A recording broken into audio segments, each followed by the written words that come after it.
Haleluya. Turashishikara kumva amabanga y'Imana. None rero tugeze mu mwanya wo kwakira udushikiza ijambo ry'Imana. Imba hari abandi baje mu nyuma tumaze kwakirana nabo turabahaye kaze. None turahaye kaze umubwiriza ashishikana n'ijambo ry'Imana. Kaze mubwiriza.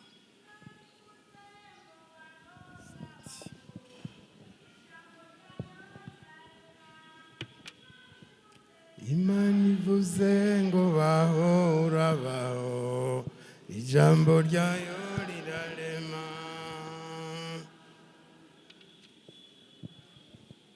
Ndabaramukije amahoro ya Kristo Yesu umwami wacu. Najewe nk'abandi ndabipfurije umwaka mushasha 2026 uzabera umwaka w'umugisha n'amahoro biva ku Mana Data wa twese. Ngire ndabivuge ndabisomye imbere yuko tuvuganira amajambo y'Imana mbanze ndabahezagire. Mbega birashoboka? Birafata? Nta muntu yakira umuhezagiro yicaye. Aya kwakira umuhezagiro umuntu arahagarara.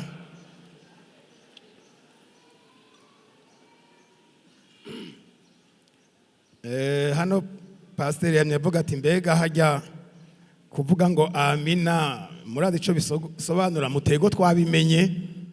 Hanyuma rero naya majabo ari mu gitabo cyo guharura niho ngire nsome jewe mwebwe muraza gusoma hanyuma mugoje reka mbe ndasoma hambare ico mukwiye gukora mwe ni mucimenyera 6:22 mutwe bijamba uvuga ngo umuhezagiro abaherezi bahezagira Abisirayeli. Ngire nshire ko nanje Uhoraho abarira Mose ati barira Aroni n'abana biwe utuku abe ariko muzohezagira Abisirayeli muze muvuge mutuhoraho. Jewe ndaza kuvuga ndahindura kuko murabona ko yavuga mu rudende mugabo jewe mvuga mu bwinshi. Mutuhoraho abaho umugisha, Uhoraho abazigame, Uhoraho abamurikishirize mu nyonga hiwe, Uhoraho abagirire neza. Yesu abahezagire. Mwicare. Dosiye yawe yari yanditswe ngo mwice, dosiye yawe yari yanditswe ngo mwice. Yesu aravyanka ayihindura ukundi ntugipfuye. Dosiye yawe, dosiye Yesu aravyanka ayihindura ukundi ntugipfuye. Dosiye yanje yari yanditswe ngo mwere, dosiye yanje yari yanditswe ngo nicwe. Yesu aravyanka yabihinduye ukundi sinapfuye. Dosiye yanje yari yanditswe ngo mwice, dosiye yari yanditswe ngo mwice. Yesu arayanka ihindura ukundi. Dosiye yanyu yari yanditswe ngo bice, dosiye yanyu yari yanditswe ngo muhere. Yesu aravyanka yabihinduye ukundi ntimwapfuye. Dosiye yawe,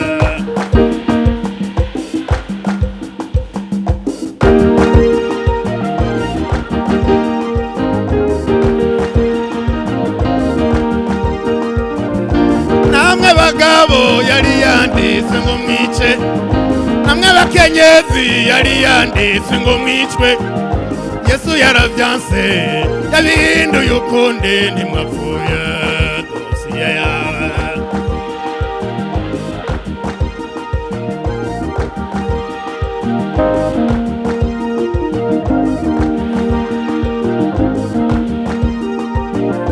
yemwe misore yari yanditswe ngo mwicwe, namwe bigeme yari yanditse ngo mwicwe Yesu yaravyanse yabihinduye ukundi ntimwapfuye dosiye yawe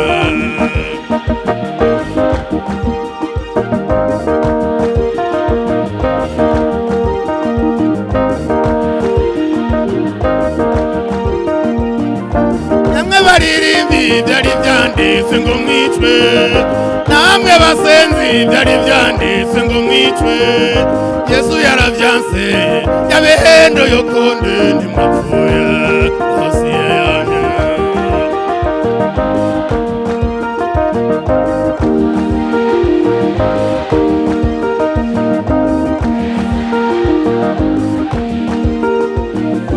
bacuraranzi byari byanditse ngo mwicwe banyamiziki mwe byari byanditse ngo mwicwe Yesu yaravyanse yabihinduye ukundi ntimwapfuye dosiye yawe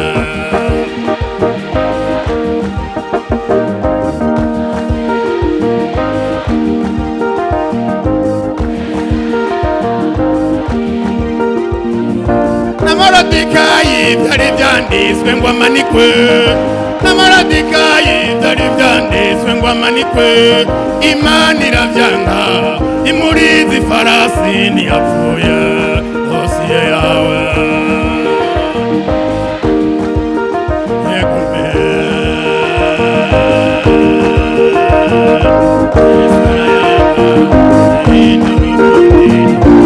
Mbeshegero byari byanditse ngo mwice Mbeshegero byari byanditse ngo mwice Yesu yaravyanse yabihinduye ukundi ntimwapfuye dosiye yawe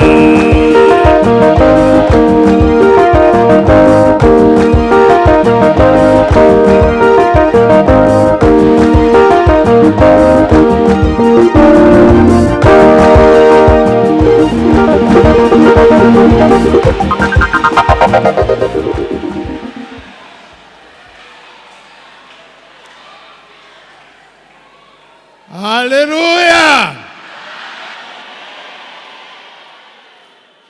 Yesu avyanse ntibipasa. Avyanse birahagarara. Haleluya!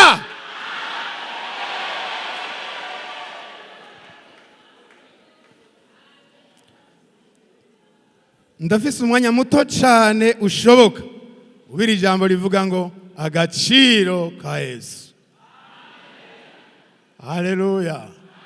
Hari ibintu by'ibiciro turashaza mu buryo buzimvye, turaba mu mazu meza zimvye, turagenda n'imiduga izimvye, turaba mu bisagara mu makaritiye azimvye, hari ibintu bizimvye. Hari ibintu bifise igiciro, mugabo Yesu arafise agaciro kuruta ibintu byose tubonesha amaso. Dusome ubutumwa bwiza bwanditswe na Luka igice kigira 2.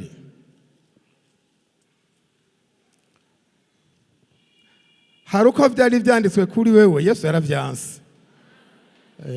Amen. Bwira mugenzi wawe utari byatemeye ko biba kuri wewe. Haleluya!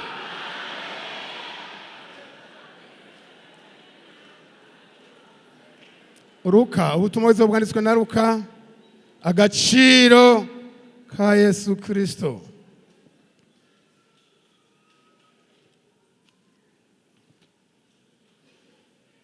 Ni byiza kumenya agaciro ka Yesu Kristo. Ubutumwa bwiza bwanditswe na Luka igice kigira 2 murongo wa 25. Ndigira hepfo gato. Kandi muri Yerusalemu hari umuntu yitwa Simeyoni. Uyu yari umuntu agororotse kandi yubaha Imana. Yararorereye guhumurizwa kwa Bisirayeli. Mpwemu yera yari kuri we. Yari yarabwiwe na mpwemu yera yuko atazopfa atarabona Kristo umwami Imana. Ajanwa na mpwemu mu rusengero, abavyeyi bajanye uwo mwana Yesu ngo bamugenze nk'uko umugenzo w'ivyagezwe waruri. Aramwakira, aramukikira, ashima Imana. Amen. Haleluya. Singomba kuvuga ibya Simeyoni. haraciye igihe tubiganiriye. Ndagomba kuvuga agaciro, kumenya agaciro ka Yesu Kristo mu minota mikeyi mfise. Umwaka abantu bigisha, abantu bigishwa, none ugira ngo ubutumwa si nk'amazi umuntu ashira mu ibido. Oya, kandi nta buhinga burimwo.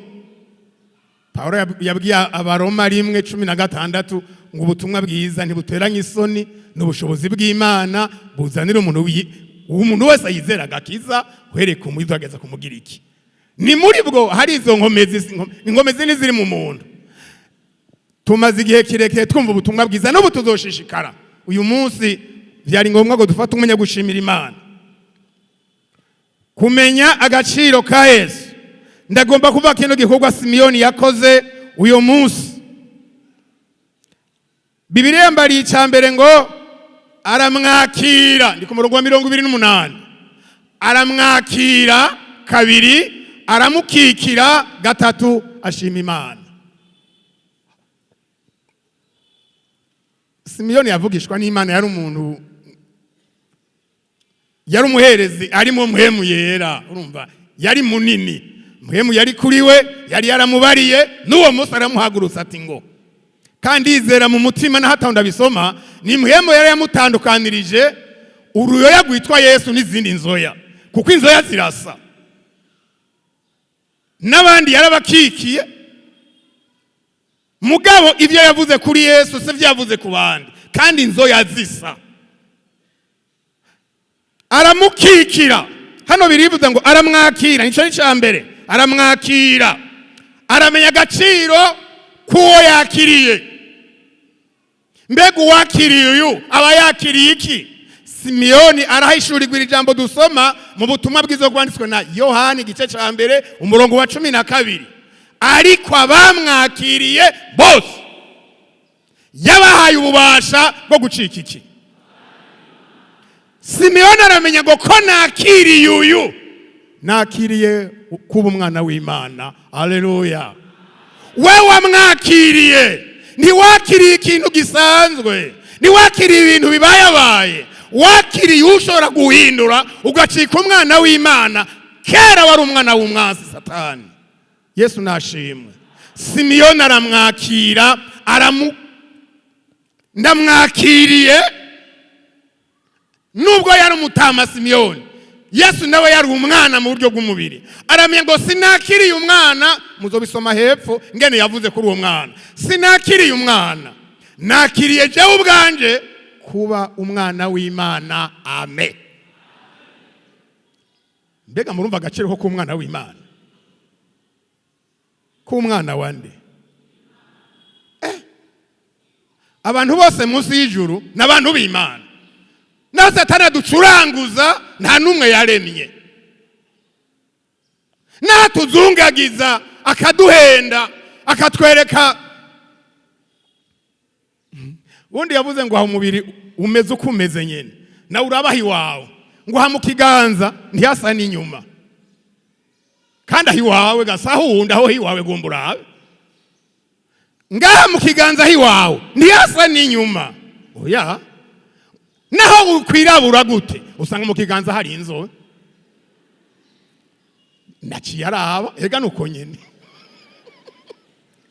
Nukuvuga Satani yaduhumira, atwereka mu kiganza, akatwunyegeza inyuma.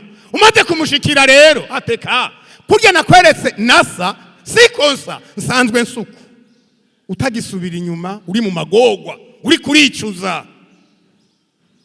Abamwakiriye yabahaye ububasha bwo gucika abana b'Imana, kuko bari bizeye izina ryiwe. Yesu nashimwe cyane. Bibiliya ngo abo bamaze kurengera kwitwa bene naka, kwitwa bavuka hanaka, kwavugwa ngo abo ntibavyawe n'ukwifuza k'umubiri cyangwa kwifuza k'umugabo, ngo ariko bavyawe n'Imana. Amen. N'abana b'Imana, s'abantu b'Imana gusa. Oya, n'abana b'Imana. Imana irafise abana bayo mu bantu bayo.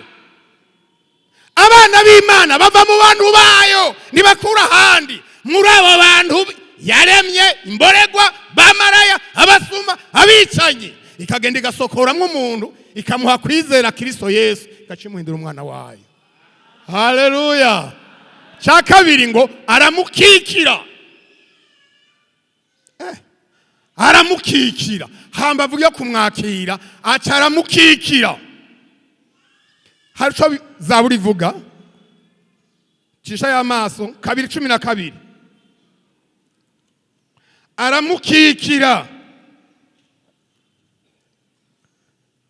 Zaburi 2:12. Mugumbira urya mwana kugira ngo ntarake, namwe mugahonera mu nzira, kuko uburako bwiwe bwoca buziriringa. Hahirwa abamuhungira ko bose, Yesu nashimwe. Simiyoni aramukikira. Uyu muntu mwanditse avuga ngo mugumbire urya mwana, mu yindi mvuga mumukikire, mumugumye. Kubera iki? Bibiliya ivuga ngo nitwakora ibyo kumuratsa ntitumugumbire, inyungu y'ivyo nukudashika, kuko niko Bibiliya yavuze. Nimwamuratsa karaka mutamugumbiriye, muhera mu bugaragwa. Niko Bibiliya ivugerega, nta kinyegeza. Ndagisubiremo. Haraho Satani yica umuntu nabi, ngo ibintu byanje naho ngo vyagoranye, ngo abantu ntavyo bazi. Ni vy'ukuri ntubeshe ntavyo bazi. None wewe ntubizi, none wewe nturi umuntu, none mwe nashoboje Imana nibuzi vyagoranye, none ntuzi ko wamurakije. Erega umurakije ni udashika, ningorane yiwawe, singorane yo mwicaranye, eka ni wewe nyene. Mugumbira urya mwana, ndiko ndavuga rya jambo Simiyoni yamukikiyeko. Mugumbira urya mwana kugira ntarake, namwe mugahonera mu nzira. Twitiza Abaheburayo niho bisobanukirwa neza. Igitabo cy'Abaheburayo niho cyubisobanukirwa cyane. 3:16. Mumugumbire ntarake. Abaheburayo, icyete cy'Abaheburayo 3:16. Ni bande bamaze kumva bakayiratsa? Mbega sabavuye muri Egiputa bose barongowe na Mose. 17. Kandi ni bande yagiriye umwikomo imyaka 40, sabacumuye imivyimba yabo igahindikirana mu bugaragwa. 18. Ni bande yarahiye ko batadoshika mu buruhukiro bwayo, sabatayumviye. 19. Kandi tubona ko batashoboye kubushikamwo kuko batizeye Yesu adutabare.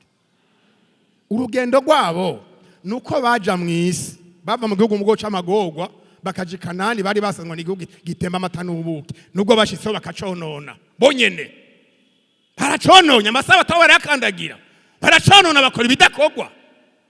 Imana irabirukana, baragogwa, baragira amagogwa akomeye, twagwa i Babuloni myaka 70. Igihugu kirasambuka, Imana irisubiza amasabato yayo. Ati ko mwakandagiye isabato imwe indwi izohora myaka 70, muzoba hariya mugowe mwijuru. Suko uw'Imana izogirira imbabazi akadida yo kuguru, ntazogaruka no kugogwa. Haleluya. Turahiriwe, mbega turahiriwe, turahiriwe. Imana izodufashe tuzoshikeyo, ko twahawe kubimenya. Erega turahiriwe, ariko tuba duhiriwe tuvyumvise tukabikora ijambo ry'Imana tubarira. Hano rero uyu mwanditsi w'Abaheburayo, kuko yarazi ivy'Abaheburayo naho batavuga uwo ari we, hano aravuga ngo ni bande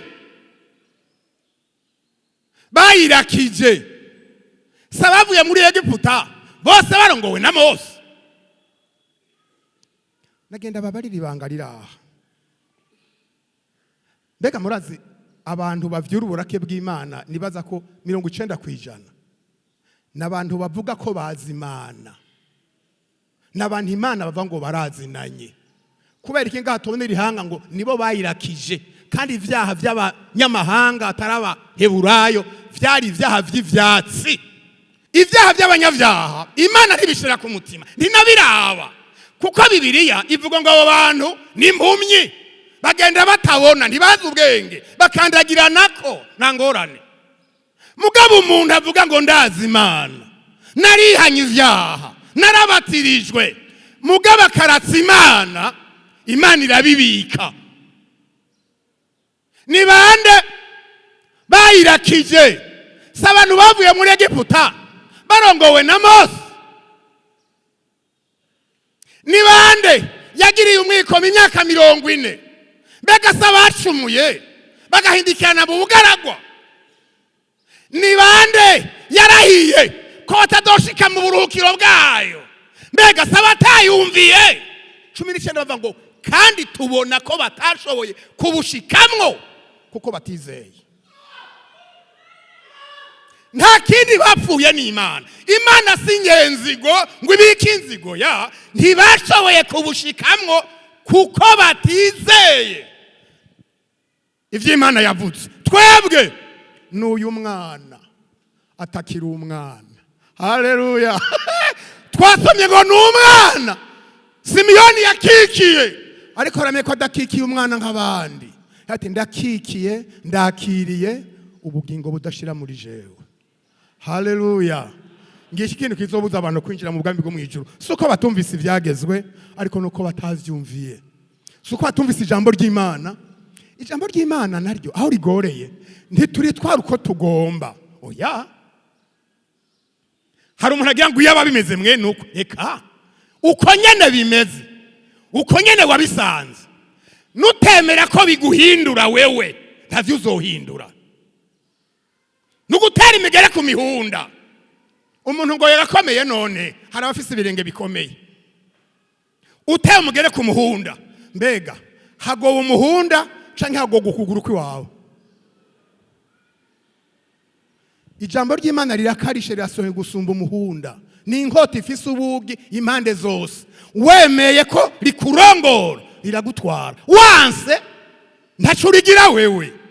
Ika riguma rigororotse.